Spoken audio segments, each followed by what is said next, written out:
Check. 1, 2.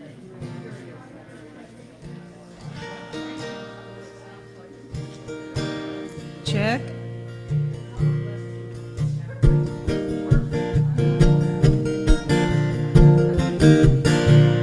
I'm in the right place at the right time. I am just where I'm supposed to be. I'm in the right place at the right time. I am just where I'm supposed to be. Oh, my soul is welcome here. Oh, my soul is welcome here. I am getting the message loud and clear. My soul is welcome here.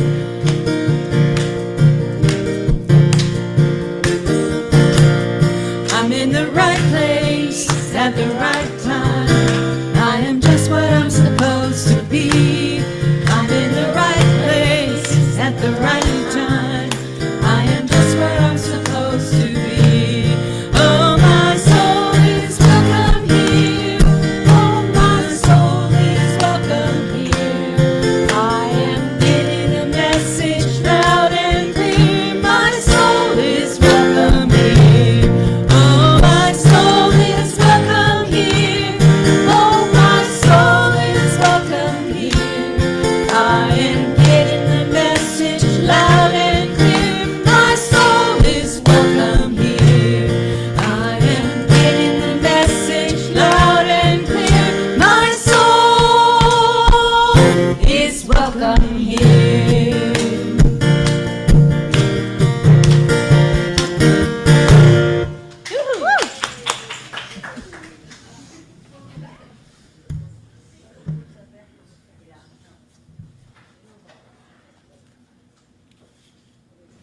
Good morning. I'm Carolyn Bailey, a member of Unity, and we welcome you to Unity of the Hill Country, where we offer a positive path for spiritual living. Let us pray. We give thanks for this beautiful, beautiful day full of possibilities. We feel God's presence and power in us and all around us. We are truly blessed. Feeling wholeness, we extend this blessing to everyone. And we bless all people, regardless of what they believe, who they love. We know that there are many paths to God, many names for God, but only one God, and God is expressing through all creation. We come together this morning to experience and express the Christ Spirit that dwells within each of us. And so it is. Amen. If you are joining us on Facebook from home, we would like to take a moment to say welcome and connect in consciousness. Please feel free to comment and introduce yourselves. This is our time to be together and share love. Feel free to post and tweet about Unity of the Hill Country, but please silence your phones so it does not disturb our gathering. Unity is a global, inclusive, spiritual community. We offer practical, uplifting resources to help people of all faiths apply positive, spiritual principles. Here at Unity, we honor all paths to God. Please join me in affirming our mission and vision statements: to live consciously, celebrating the divine potential in all, as well as our statement of faith: there is only one presence and one power active in my life and in the universe, God, the good, the omnipotent. The Daily Word helps keep the unity movement connected worldwide since 1924. This week's reader is Anita Poe.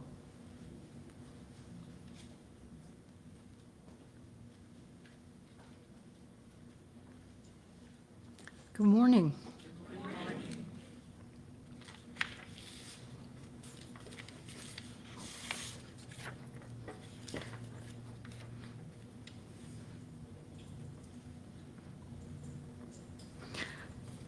It's my privilege to read the Daily Word with you today.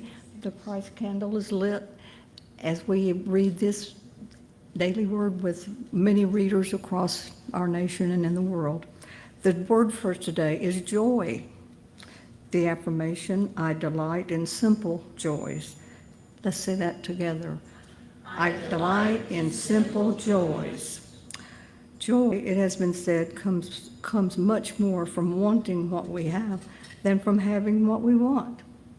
Reflecting on this thought, I embrace the simple joys that this day offers. I enjoy my morning coffee or tea, savoring its flavor and fragrance. Walking through my neighborhood, I greet friends, smile at people I haven't met yet, and enjoy the fresh air. I find satisfaction in taking care of my home, working at my job, or helping a friend. Even if I am not with them today, I feel joy as I think of my connection with the people I care about most. I know joy whenever I look for possibilities rather than focusing on problems. My greatest joy is my awareness that wherever I am, whatever I'm doing, God is always with me. Psalm 16:11 reads, You show me the path of life. In your presence there is fullness of joy. In your right hand are pleasures forevermore. Let's reaffirm our affirmation one more time. I delight in simple joys. Thank you.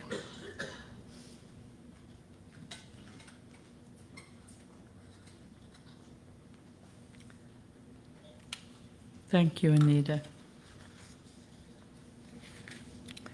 The Unity Movement started in 1889 with answered prayer, a healing of a fatal illness, and we are honored to pray with you. Place a request in our lobby prayer chest or email us. An usher will now bring forth the prayer chest as we prepare for our meditation. And our congregational song for this week is Magic Penny. Please join us in the song and follow along with the words on the screen, which will help with our choir. Thank you.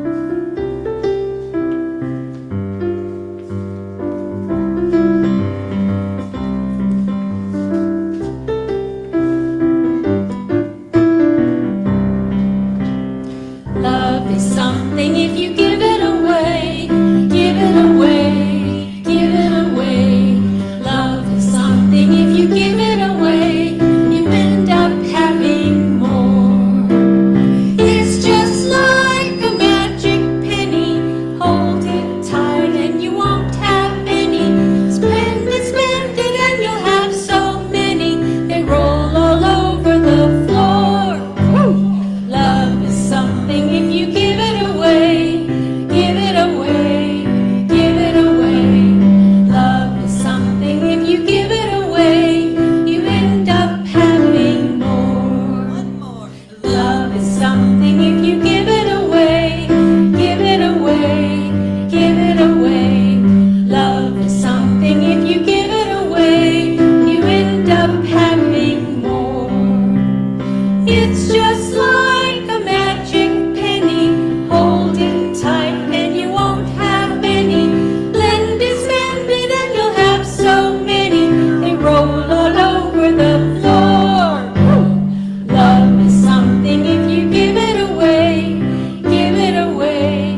and I are one. You and I are one. Are one, are one, are one, are one. You and I are one. If you haven't already, close your eyes. Allow your chair to hold you up. Feel your back against the back of the chair. Feel your feet on the ground. And feel yourself as grounded. As if roots were growing into the ground.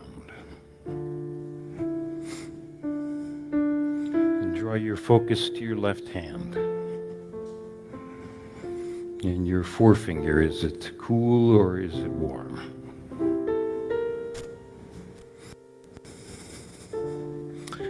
And now draw your focus to your heart. From your heart to the very center of your torso.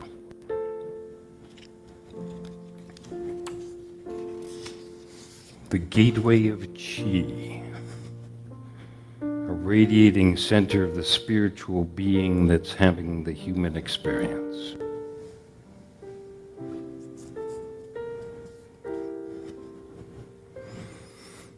And let's allow any illusion of separation between ourselves and God to melt away. We are one.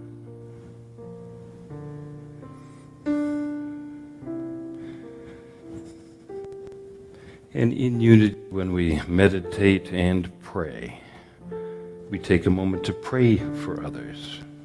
Bring to mind any individuals, any groups, any situations that you'd like to pray for now. Let's see these prayer requests surrounded in light.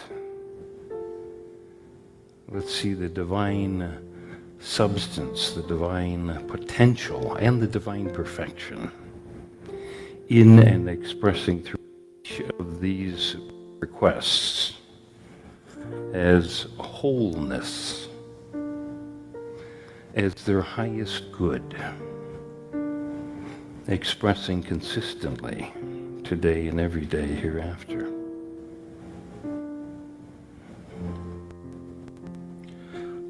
Let's see unity of the hill country thriving in consciousness, people, and revenues. The God presence as unity of the hill country is a divine magnet, attracting anyone who can benefit from who we are and what we are about. Attracting health, prosperity, love, and joy. Unity of the hill country and all who are guided here. I now encourage you to take the words I'm about to speak as your own words this morning.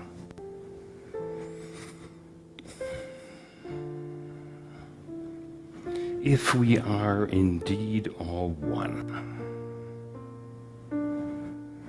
then I am willing to reach out. I am willing to help others. I call forth the courage to approach others. I call upon the God presence to help me be a friend to others. I choose to live under the laws of divine guidance and divine protection. I am divinely guided to those who need me. I realize that I would like more love, more companionship, more laughter, more joy. Whatever energy I put into the world comes back to me multiplied. And as I prepare for 2 minutes of silence, I embrace and express the divine idea of love in the silence.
I open my heart in gratitude.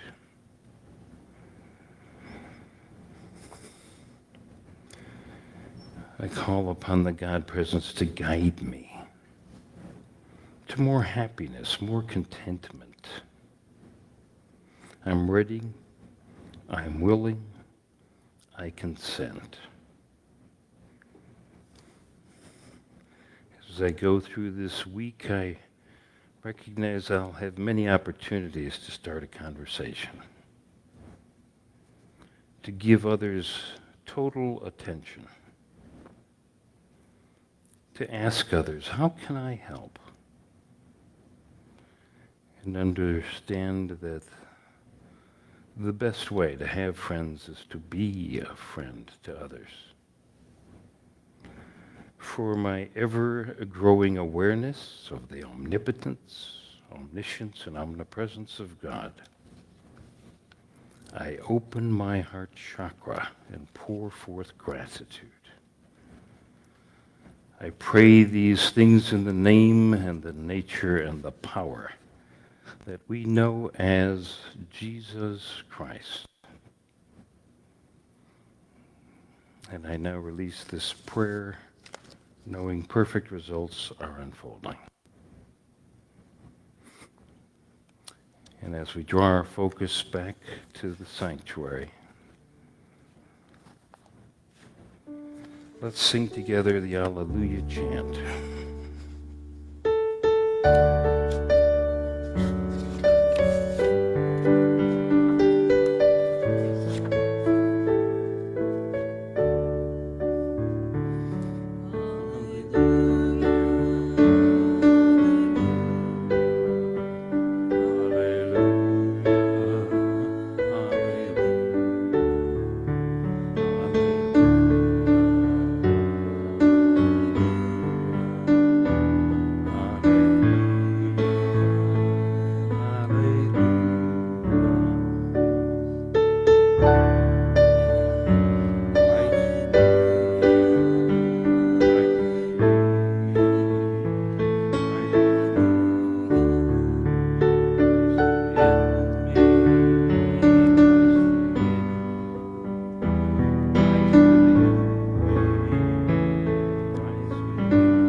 Good morning. virtual hug. Ah. Well, I guess I should start by thanking Willie McDaniel for covering for me last Sunday. As a lot of you know, I went off to the Regional Ministers Conference. They consolidated it with the West Coast one, so it was out in California. A lot of information to digest about what's working and what isn't working right now in unity congregations and, frankly, in congregations in general. Since I was in California, though, I went and visited my mom. You know, she's 88 years old. I hadn't seen her in 3 years with the pandemic and all these other things. It was nice to see Mom again. And my sister lives with her full time, Sandra. So, yeah, it was nice to just have a chance to do that. So,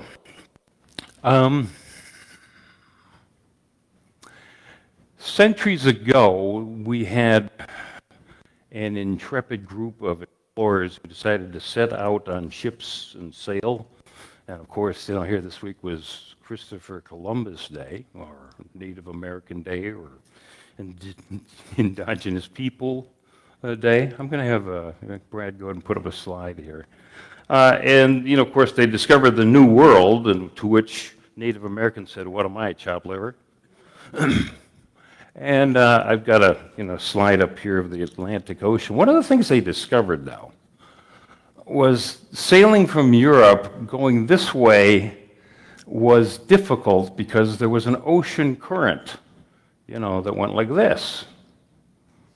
And of course, before they were heading over here to find the North American and South America continents, they would try to sail down the west coast of Africa. And there was a problem there because the ocean current went like this.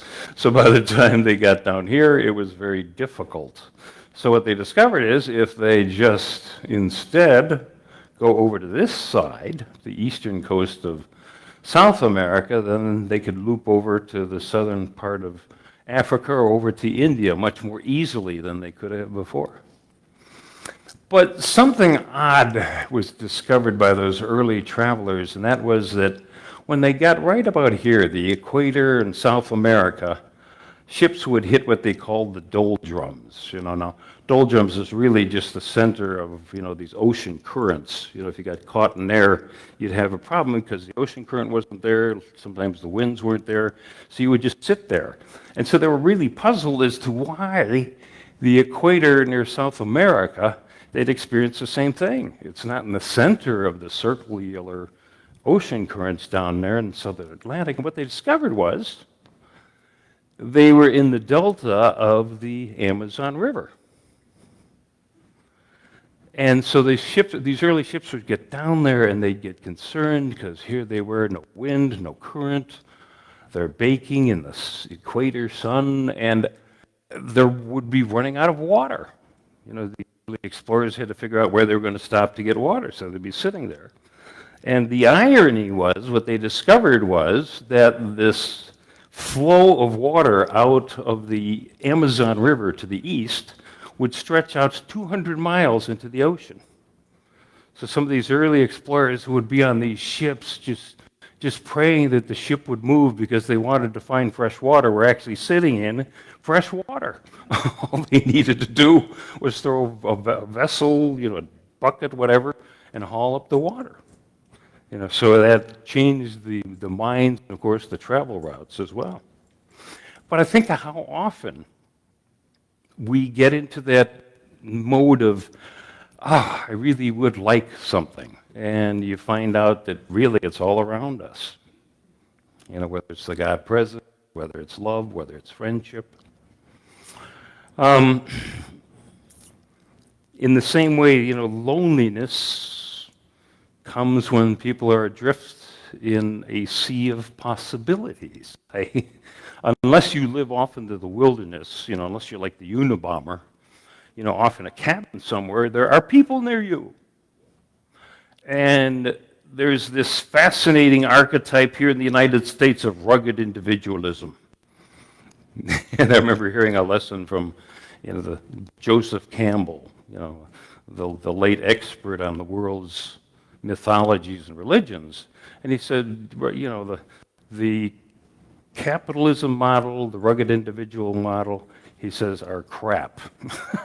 What we really need is each other.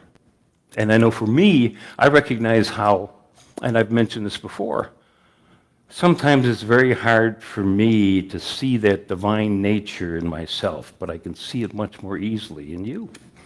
And that's why we're here for each other. You know, when I'm feeling down, you know, you can lift me up, you know, and vice versa. And how many phases we go through in our life. You know, as children, we are taught, don't talk to strangers. Well, that doesn't come in very handy when we're adults, does it? You know, we're concerned about others judging us or getting our feelings hurt. Well, you know, here again. I know for me, especially, you know, even after I became a minister, I didn't make friends that easily. And it was because I was concerned that you might discover that I'm flawed.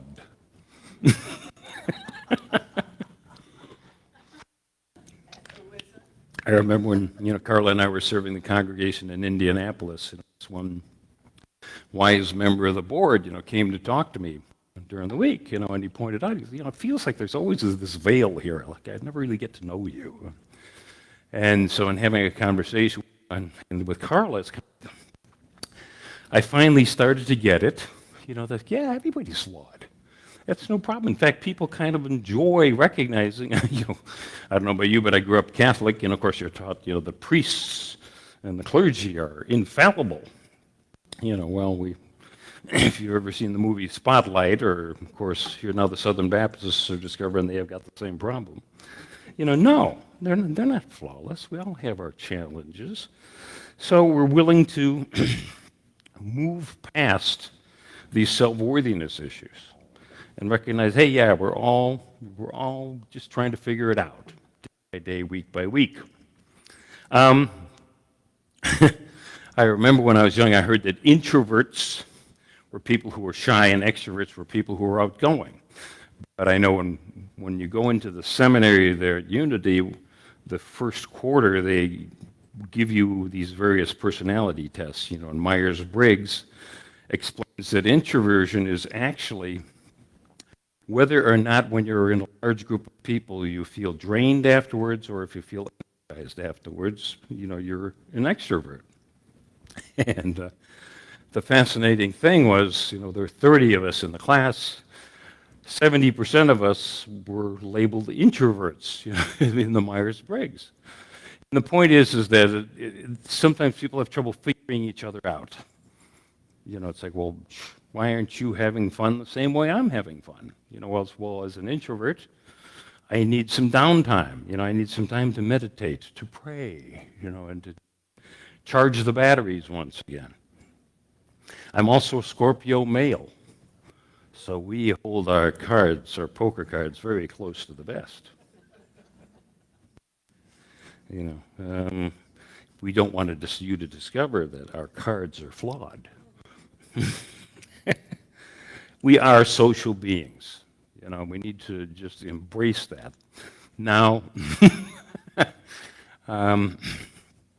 people can go crazy in solitary confinement. You know, they've figured out that solitary confinement is torture.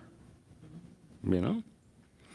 So if we're all spiritual beings having a human experience, reaching out to others is an act of reaching out to the divine. We were, like I said before, recognizing the divine in each other. Now, in 3 weeks is an election, which gives us an interesting situation, that is having a conversation about politics. I heard a fascinating interview. The retired professor of psychiatry from George Washington University's medical school, Justin A. Frank. People know him from, he's written a series of books, you know, Bush on the Couch, you know, Obama on the couch, you know, Trump on the couch. I assume he's working on Biden on the couch, where he would glean all of the information he could about the person and just say, what makes this president tick, you know. But someone had called in and said, you know, I've got this friend who believes in all of the QAnon conspiracies. You know, how do I have a conversation with them? And I was thinking to myself, you know, here weeks ago I had made the comment about, would you rather be right or would you rather be happy? And he said, well, what you need to do is first shut up and listen. Ask some questions, have them to explain. Because one of the basic needs we have is for people to hear us. Do you hear? So I hear, and yeah, they lay out, about how this politician is a pedophile and this one drinks kids' blood and all of this other stuff, and you listen, and then just wow, yeah, I know, boy, that's awful. That is awful. I would be as upset with you, except that I don't believe those things. Here's where I get my information and stuff. And part of it is just being able to agree to disagree. Carla has an older brother, and he and Carla have agreed not to talk about politics because it just is fruitless. He adheres to a certain media sphere, which I avoid, being having my master's of science in journalism. And so, and by the way, if any of you are interested, the Pointer Institute down in Tampa has a wonderful little online course about how to really discern which news is indeed true and which isn't. So if you shoot me an email, I'll send you a link to the course. It's free. You can do it online. One of their little contributions to the discourse. So, in the coming weeks, are we willing to, tell me more about that?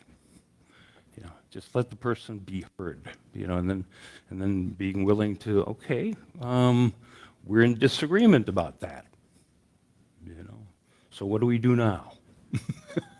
I guess we both go vote, in November. So, let's take a couple minutes to just look at our relationships with other human beings, which are already kind of covered, our relationship with ourselves, and our relationship with God. Now, obviously, these three are not exclusive. There's a lot of overlay. There's also a lot of intertwined aspects. But our fellow human beings, there's a Bible verse in the Gospel of John, 15th chapter, 12th and 13th verse. Jesus is speaking to his disciples, and at this point they're called the discourses of the Gospel of John. And when Bible scholars will say, well, it's interesting because Jesus shifts and he's making all of these declarations, and he's obviously speaking as an expression of the divine presence.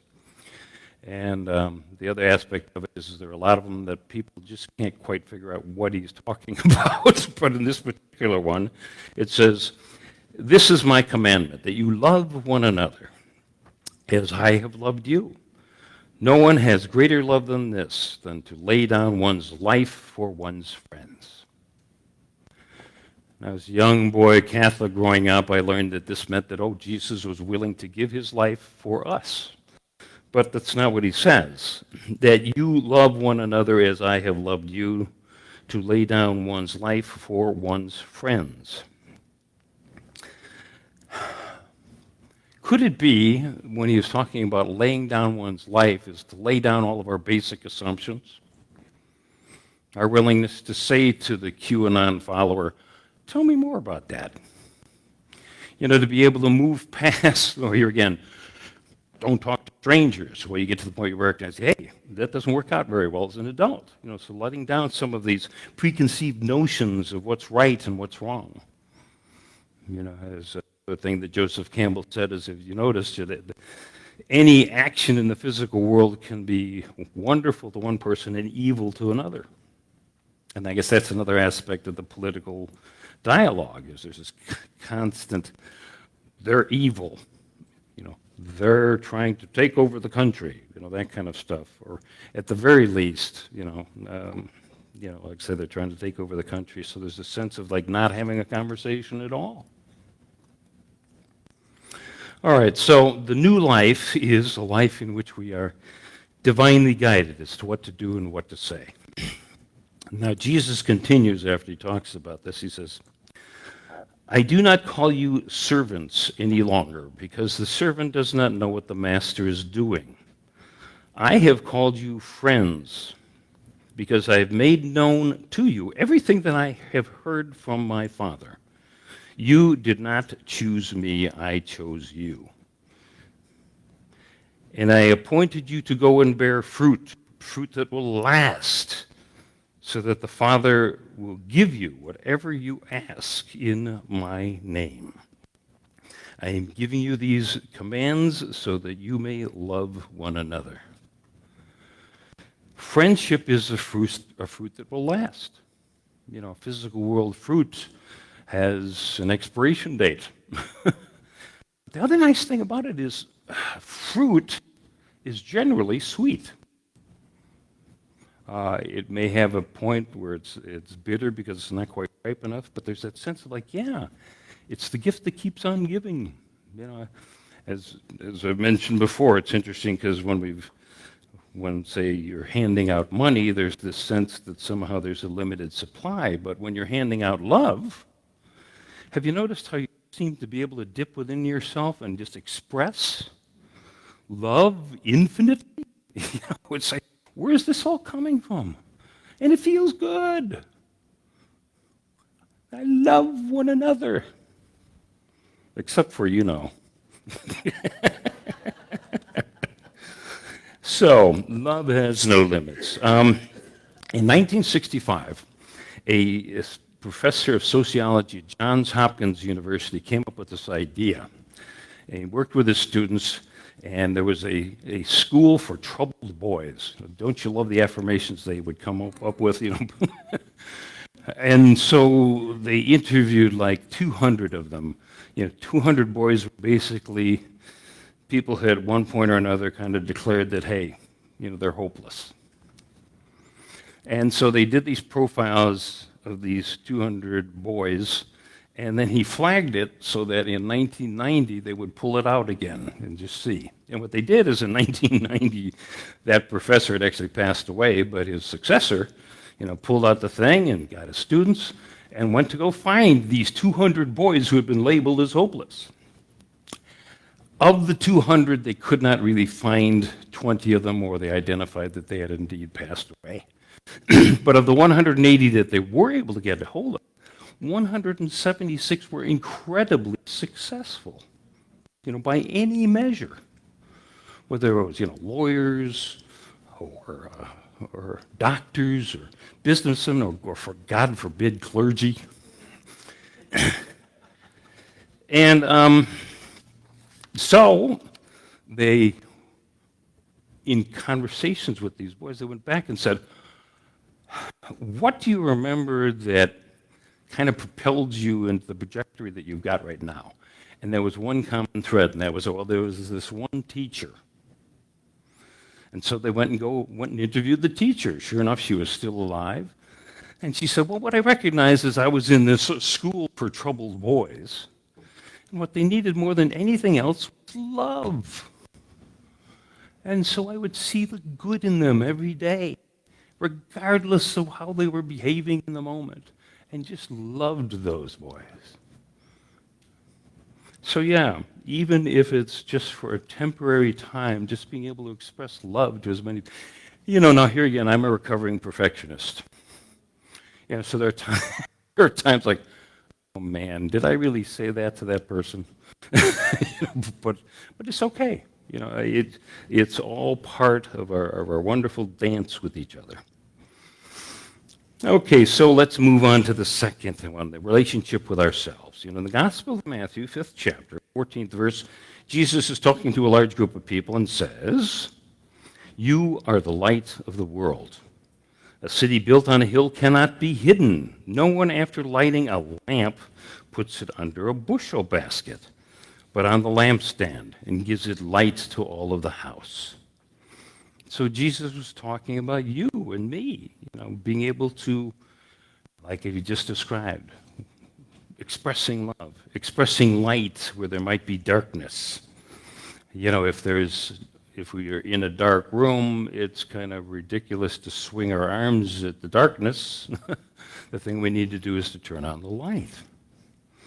So can we bring light, warmth, to relationships? Also in Matthew, the 5th chapter, 16th verse, it says, "Let your light shine before others so that they may see your good works and give glory to your Father in heaven."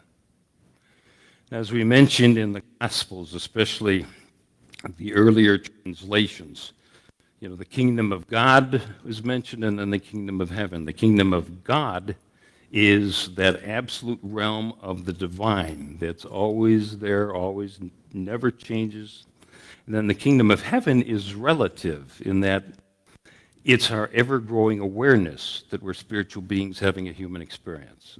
Our awareness of how to express love as consistently as we can in a particular day. Now, the third area is our relationship with God. And as I alluded to earlier, being able to express faith and trust. The only proper place to put our faith as a spiritual gift is in what we know as God, so that it can grow in our consciousness, in our expression. Being a friend to others, we are being God in expression, seeing the Christ in each other. Let me share with you a quote from Mother Teresa. "Every day, I minister to Jesus in all of his various disguises. I tell people, spread love everywhere you go. Your children, your spouse, your neighbor, be the living expression of God's kindness. Kindness in your eyes, your face, your smile, and your greeting." So let's consider the people we encounter as our daily lesson, our daily homework. We continue to learn more about ourselves. And over the years, I've noticed, that I'm getting better at it. I don't, in my mind, screw up as often as I did, say, 50 years ago. So let's go ahead and put up the slide of the takeaways from this week. Be willing to start a conversation. As we encounter someone who's serving us coffee, our loved ones, whatever, being willing to just start a conversation with people and listen, their total attention to the person. Also ask, how can I help? I know some of you, I do appreciate those of you who've taken me up on our offer to get acquainted, to have lunch or dinner together, or to just, come on over here, we'll talk, or I'll come to you and talk. One of the things I ask is, how can I help you? Is there anything that you can think of that can help you? And then if we want to be a friend, if we want a friend, we need to be a friend. I think she would be okay with this. I was out visiting Patsy Sherman, this week. For those of you who aren't familiar with Patsy, she's been a member for some time. Her husband, though, has autism. And they live out in the country there just west of downtown Hunt. And so here again, I asked the question, how can I help? And she said, let people know that I would love to have visitors. She's there with Doug, just making sure that, Doug, in his altered state of consciousness, doesn't injure himself or others. And so it's like with me. Once a month, I'll go out there, just spend about 90 minutes with Patsy at a time of her convenience, just having a conversation. So if you, if you would like to arrange a visit with Patsy, here again, shoot me an email. Now, in relation to all of the stuff we talked about friendship, I'll ask you at the end of today's service, particularly at any service, just spend the first minute or so seeking out someone that perhaps you don't know or you don't know that well. And just have a conversation, Get to know the person as far as at least their name or whatever they. So let's, get to know each other. And of course, for someone who's here the first time, I remember what it was like, your first day in a new school, or your first day at a Unity church. Closing story this morning is from Steve Hartman of the CBS Evening News.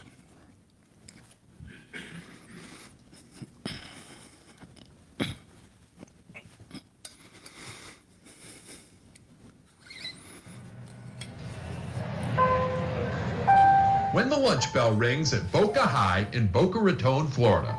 3,400 kids spill into the courtyard and split into their social groups. But not everyone gets included. As we first reported last March, here at Boca High and at schools across the country, someone always sits alone. It's not a good feeling, like you're by yourself. And that's something I don't want anybody to go through. Dennis Esteman is a Haitian immigrant.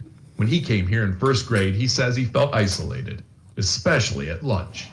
Now he's popular, but he has not forgotten that first grade feeling. To me, it's like if we don't try to go make that change, who's gonna do it? So with some friends, Dennis started a club called We Dine Together. We dine. Together. We dine. Together. We dine. Together. Their mission is to go into the courtyard at lunchtime to make sure no one is starving for company. Dennis. I'm new here. You're new here? When did you first come here? For new kids especially, the club is a godsend. This is Gabriel. Gabe, how you doing? Since it started last year, He's Brazilian. hundreds of friendships have formed. Some very unlikely. You're probably meeting kids you never would meet on the football team. Ever. Gene Maxmaridou actually quit the football team, gave up all the perks that come with it, just so he could spend more time with this club. I don't mind not getting a football scholarship. This is what I really want to do. Just imagine how different your teenage years would have been. What's your name? If the coolest kids in school all of a sudden decided you mattered. We get to know each other better. It obviously takes a lot of empathy to devote your lunch period to this. Yes. Either that or firsthand experience. I went from coming from a school that I always had friends to coming to where I had nobody, so. Club member Allie Seeley transferred a few years ago. She says with no one to sit next to, lunch can be the most excruciating part of the day. This is really unfair. It's honestly an issue. Meeting someone who actually cares and listens to what you have to say really makes a difference. And that could happen at lunch. That could happen at our club. Since we first told this story, Dennis has graduated from high school, but not from this mission. Start your own club at your school. He's now traveling the country, opening We Dine Together chapters at other schools, 15 so far, with more than 100 slated for the new year. And if we're lucky, when he's done showing kids how to make outsiders feel accepted, Yeah, I'll be around tomorrow if you want to eat lunch together. he can teach the rest of us. Steve Hartman, on the road, in Boca Raton, Florida.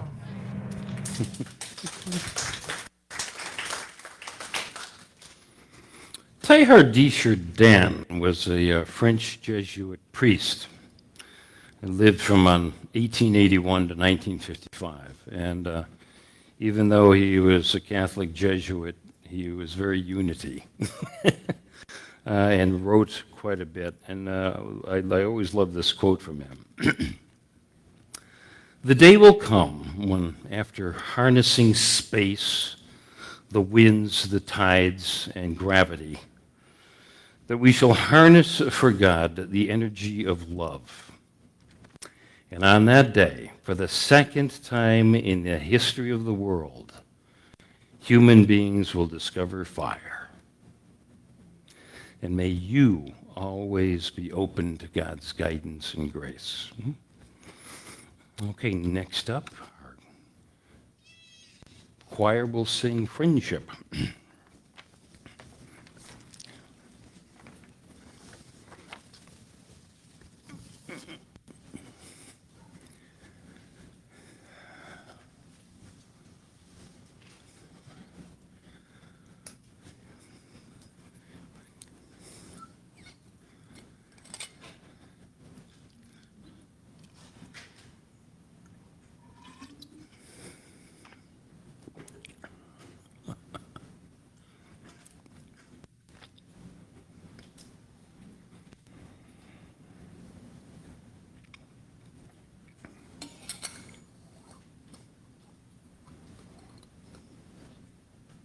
Okay, I think I have it all.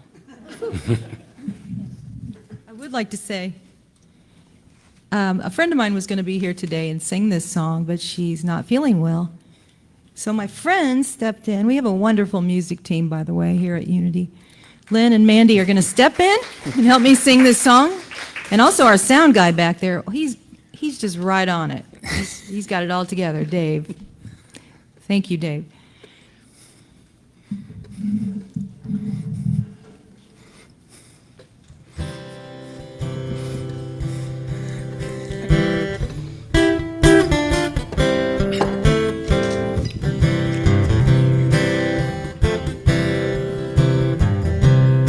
what's wrong, my longtime friend. Songs that's bothering you. Tell me what the problem is. Oh, I'll see what I can do.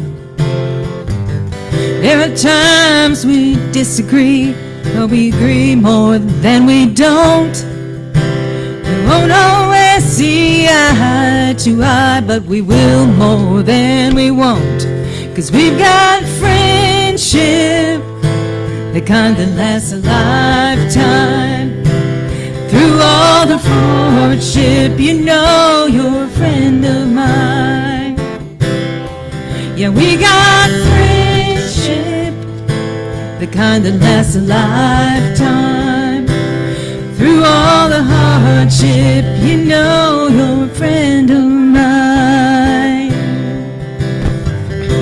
If you're on the street, I'll take your hand. If you're hungry, I'll give you food. If it's money you need, I've got some saved. If you're sick, I'll visit you. I've been where you are right now. You saw me through it all. I'll lean on you, you can lean on me. I'm never gonna let you fall. 'Cause we've got friendship, the kind that lasts a lifetime. And through all the hardship, you know you're a friend of mine. 'Cause we've got friendship, oh, the kind that lasts a lifetime.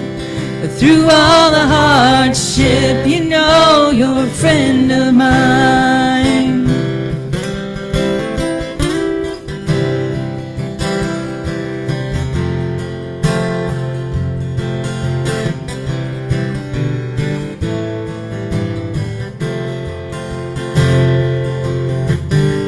Talk to me over a pal of mine if you feel you can't go on.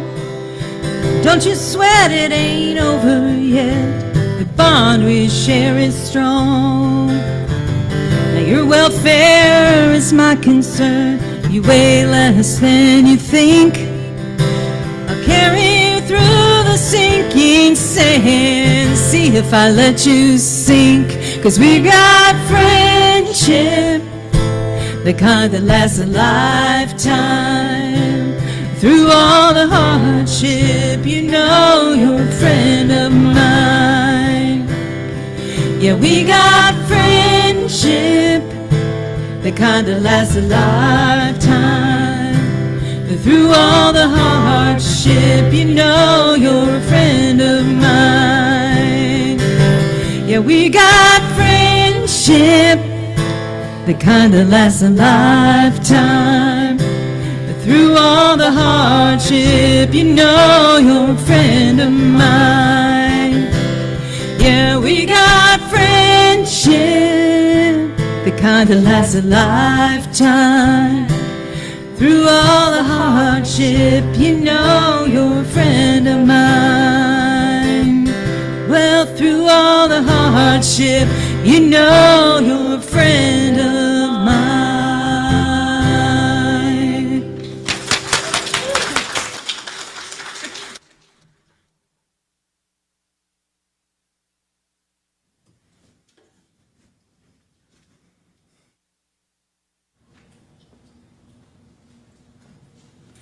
Thank you. It was beautiful. Thank you. Thank you, Reverend Bob. We enjoyed that. Inspirational. If this is your first time at Unity, we're glad you're here. And we hope that you are finding a place of like-minded people and a place to belong. We teach spiritual tools that can help you no matter what is going on in your life. Generosity is important to us, And we will donate $5 to any local charity of your choice. Just write your email on a card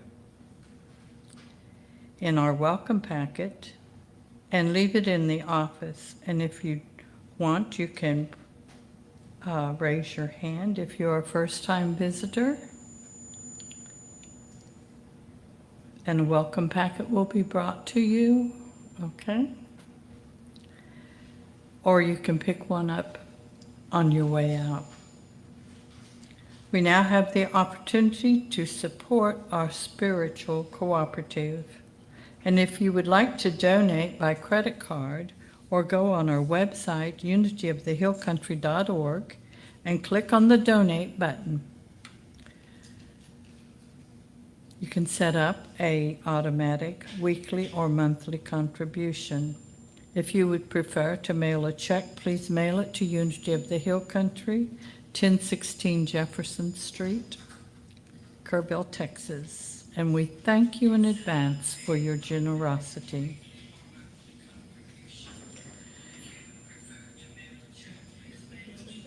Okay. Please bring forth, we'll have a blessing of our offering. Let us say our offering affirmation together. Divine love, as me, blesses and multiplies all that I am, all that I give, and all that I receive, and I send it forth with my blessings and my love.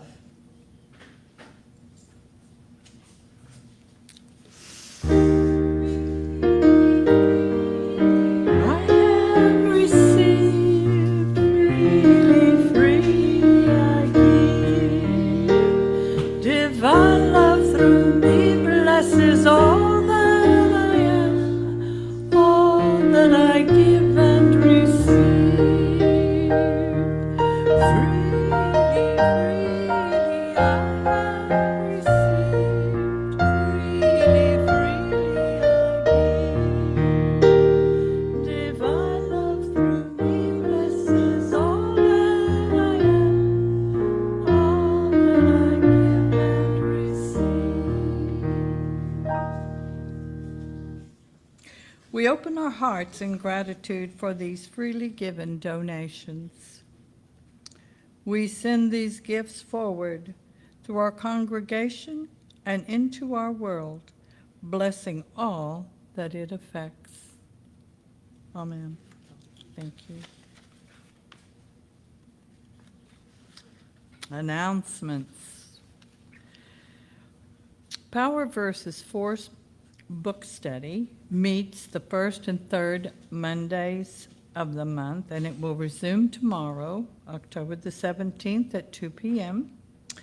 We will be wrapping up in the next week, and so stay tuned for the next book study. And if you're interested in some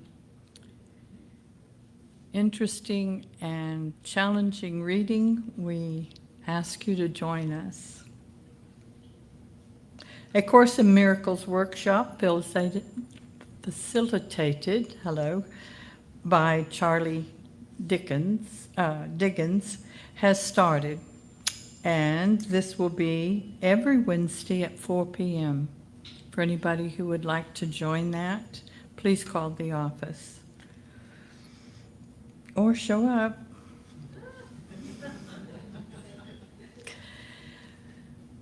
Hal Robinson will be returning on Sunday, October the 30th at 2 p.m., following up on his last talk he brought on relationships. And this talk is called How to Untangle the Messes We Make. Sounds good.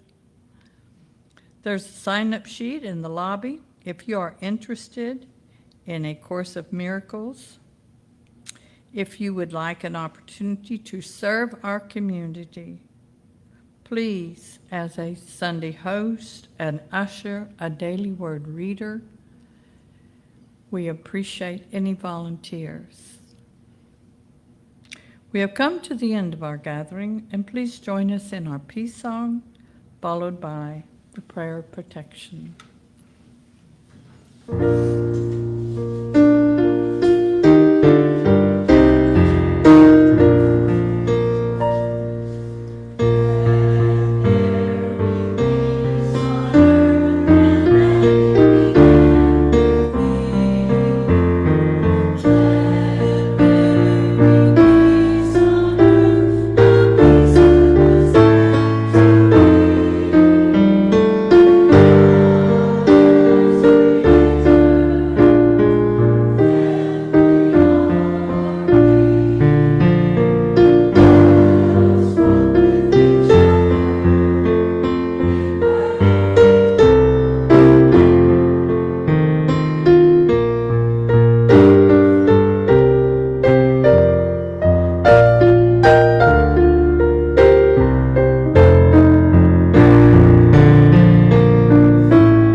The power of God protects us.